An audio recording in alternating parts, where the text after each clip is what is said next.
Dark tourism. Dark tourism is a type of tourism that has received increased attention in recent years. TV shows such as Chernobyl and The Dark Tourist have introduced the concept of dark tourism to the minds of motives of many tourists around the world. But what is dark tourism? Is dark tourism ethical? How can you be a good dark tourist? In this video, I will define the concept of dark tourism, explain why dark tourism is so popular, and provide a few examples of dark tourism sites. I will also discuss the ethics of dark tourism, which are somewhat controversial. So, what is dark tourism? Dark tourism, also known as black tourism, tourism, or grief tourism, is tourism that is associated with death or tragedy. The act of dark tourism is somewhat controversial, with some viewing it as an act of respect and others as unethical practice. Popular dark tourism attractions include Auschwitz, Chernobyl, and Ground Zero. Lesser known dark tourism attractions might include cemeteries, zombie-themed events, or historical museums. Dark tourism definitions. Dark tourism started to gain academic attention in the early 90s, but it's only recently that it has sparked the interest of the media and the general public. An early definition defined by John Lennon and Malcolm Foley defined dark tourism as the representation of inhuman acts and how these are interpreted for visitors. In a more recent publication, Kevin Fox Gotham defines dark tourism as the circulation of people to places categorized by distress, atrocity, or sadness and pain. As a more specific component of dark tourism, disaster tourism denotes situations where the tourism product is generated within and from the aftermath of a major disaster or a traumatic event. Dark tourism has become the subject of academic debate more and more in recent years, most notably for its critiques and assessment of associated impacts. The dark tourism spectrum. Dark tourism encompasses many different dark activities. These can range from visiting an attraction such as the London Dungeons, where people are seen laughing and joking, to tourists racing to the scenes of a disaster to provide help and relief. Naturally, these are two very different ends of the dark tourism spectrum. To help us understand the dark tourism sector better, we can organize activities according to the dark tourism spectrum. On one end of the spectrum, we have extreme or serious dark tourism activities. These are activities which often involve an educational element, such as learning about a nuclear disaster or a shipwreck. Activities on this end of the scale are associated with an authentic experience, whereby the tourist visits an actual historical site or speaks with people who were involved. Examples might include visiting the Berlin Wall or Tuol's Land and the killing fields in Cambodia. On the other hand of the spectrum, activities tend to be more of a commercial nature. A Jack the Ripper themed funfair ride or a comical play based around the Black Plague are effectively romanticized versions of dark events or times in history. Intentions is for the tourists to have fun and enjoy themselves, rather than to be educated about said historical reference. So, the question is, why is dark tourism so popular? Why do we choose to visit places of death and tragedy? What is it that attracts us to such sorrow? For many, it is purely the possibility of being able to emotionally absorb oneself in a place of tragedy. It is important for people to engage and immerse themselves in past history and culture. By visiting dark tourism sites, we are able to give ourselves time to reflect on history. Dark tourism has close ties with educational tourism, particularly in cases of darker tourism. For many people, this is a dominant, if not their main motivation for being a dark tourist. Whilst Dark tourism may not be a happy leisure experience. Many people enjoy the educational aspect that comes with it.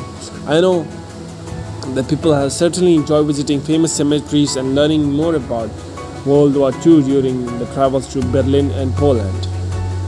Visitors of dark tourism sites are of a wide socio-demographic group. Motivations stem from educational purposes, the desire to understand past affairs, etc., whilst other motivations stem from the desire to experience something different or new.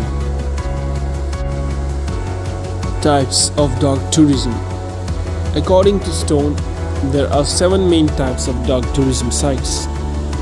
Dark fun factories. Fun factories are essentially play centers. Whilst they are usually associated with children, they can also be aimed at adults. There are, for example, escape rooms which evolved around the dark themes, zombie chases, or theatrical activities that all take place in dark fun factories. Dark exhibitions. There are many different dark exhibitions throughout the world. People visit several during their travels to Berlin that were focused on the Holocaust. The exhibitions on the Khmer Rouge regime in Cambodia and the Vietnam War, and many more. Dark exhibitions are a good opportunity for tourists to learn about the dark histories or events of a destination in a respectful way. Dark dungeons. Many destinations open their historical dungeons for public viewing.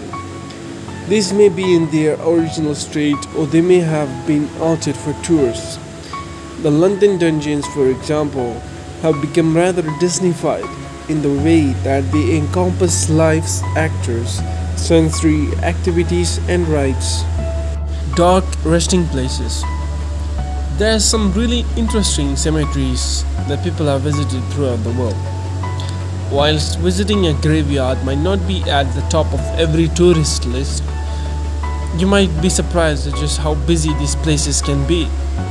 Some famous cemeteries that people have visited include the Mount of Olives in Jerusalem, the Recoleta Cemetery in Argentina, and Lenin's Mausoleum in Moscow. Did you know that the Taj Mahal is also a dark resting place? Dark shrines. There are many shrines throughout the world which are popular tourist attraction. Perhaps the most famous being the Dome of the Rock in Jerusalem. Shrines are especially popular in Asian countries. Dark conflict sites. Sites of conflict often become dark tourism sites. Once peace has been restored and a reasonable period of time has passed, one of the most interesting conflict sites that people have visited was Vietnam, where they learned all about the Vietnam War. The Doomsday beaches in France were also very interesting. Dark camps of genocide. There are several areas of genocide which are popular with tourists. Whilst this is obviously a sad history, many people choose to visit sites such as Auschwitz or Karaganda, Kazakhstan, to learn more about the history. Dark disasters. Dark disaster sites, whether in the immediate aftermath or after some time has passed, are popular with dark tourists. A subset of dark tourism, disaster tourism has increased in popularity in recent years.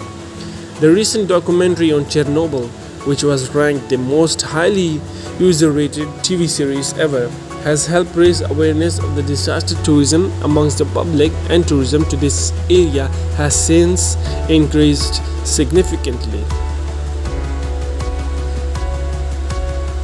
There are a variety of types of dark tourism that falls under the pillar of dark tourism, which include Holocaust tourism, disaster tourism, grave tourism, Cold War tourism, nuclear tourism, prison and persecution site tourism. Whilst each of these concepts are a type of tourism in their own right, They do share many similarities and are therefore classified together under the umbrella term of the dog tourism. The ethics of dog tourism. So, is it really ethical to visit sites of death and tragedy, or to photograph those who have continued to sorrow for all that is lost, or to take a selfie in a sight of sadness? Many people do indeed question the ethics of taking part in dog tourism. Take the response to the recent influx of Instagram photos taken in Chernobyl. For instance, there has been an outrage shown in a newspaper article at so called influencers and their inappropriate photographs taken at the historical nuclear site, where people have dressed up as scientists or posed in their underwear. Whilst I think that most of us would agree that this is not sustainable tourist behavior, there are a range of views as to what is appropriate and what is not when taking part in dark tourism. Dark tourism destinations. There are a wide range of disaster tourism destinations, more than one would have imagined, many of which would be overlooked as a tourism destination. So now I would list a few examples of dark tourism destination, all of which demonstrate the different types of dark tourism mentioned previously. Dark tourism at Auschwitz. Following the largest and most deadly Nazi concentration camp, Auschwitz was turned into a memorial after the end of World War II. Auschwitz has been deemed the very epitome of all dark tourism. Today, the memorial site is estimated to have welcomed almost 50 million tourists over its time. The tourist numbers have in fact become so high in recent years that the government have limited how many tickets to the area can be sold to tourists each day. People was caught out by this on the trip there a couple of years ago, so the tip is to book ahead. Dark tourism at Chernobyl. Chernobyl has been regarded as one of the worst nuclear disasters in history, and people learned a lot about this when they watched the recent documentary that was shown on TV. Chernobyl is a very popular destination for dog tourism. However, unlike Auschwitz, this destination remains a hazard and is to date a dangerous site to visit due to the radiation levels still pertinent. Dog tourism at Hiroshima. Hiroshima preserves the memory of the world's first nuclear attack. An atomic bomb at Hiroshima killed more people in one instant than any other killing in history. Hiroshima continues to promote itself as a symbol of peace rather than that of a devastated city. In 2016, the number of visitors reached over 12 million. Over 11 million were domestic tourists, and 3 lakhs were students on school trips, and 1 million and above 1 million were international visitors. Dog tourism in Berlin. Berlin was the capital of the socialist single-party regime of the former GDR. Now it is referred to as fall of the Berlin Wall. Berlin is home to a number of Holocaust and World War II exhibitions and is popular with educational tourists. Dark tourism in Pompeii. Have you ever watched the film Pompeii? If so, then you will know exactly the history behind the city and what happened. Pompeii has received an enormous amount of visitors, and this may be the result of its publicity following its recent film. Before the film was released, Pompeii was attracted on average 2 million visitors annually, a number that remained very steady from 2002 onwards. However, following the release of the film, tourist numbers started upwards, reaching over 3.5 million. Dark tourism conclusion. Dark tourism is an interesting concept that has reaped increased attention from both academics and the public in recent years. Whether you're visiting a cemetery, taking part in a zombie race, or providing relief after a natural disaster, the opportunities to take part in dark tourism activities are far-ranging. It is fairly clear that there are a number of different types of tourism that all fall under the umbrella of dark tourism. And with the different types of dog tourism comes a variety of different tourist motivations to visit. However, despite the different motivations, there are still unresolved ethical concerns that need addressing. From inappropriate selfies to taking photos of people who are grieving, there are differing opinions on whether dog tourism is right or wrong. So guys, now you all know what dog tourism is. Would you support dog tourism? Are you a dog tourist? Or do you think dog tourism is unethical? Do let me know. And I hope you guys enjoyed.